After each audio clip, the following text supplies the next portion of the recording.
The concept of closing things is because of security. I don't think people close things because they want to. I think people close things because they have to.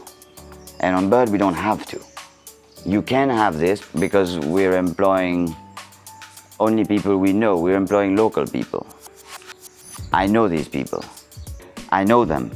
So you can leave. I leave my stuff in my house. I never close it.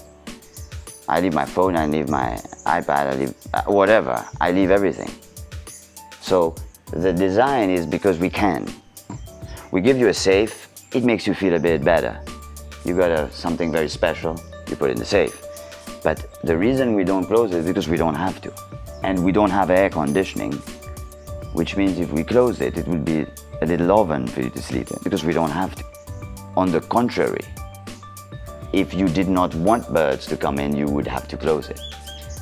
And you can put everything, you can close a bit, but they go through there. but not all of them. You know, it discourages them a little bit. But anyway, you live with them. You adapt. You get used to it.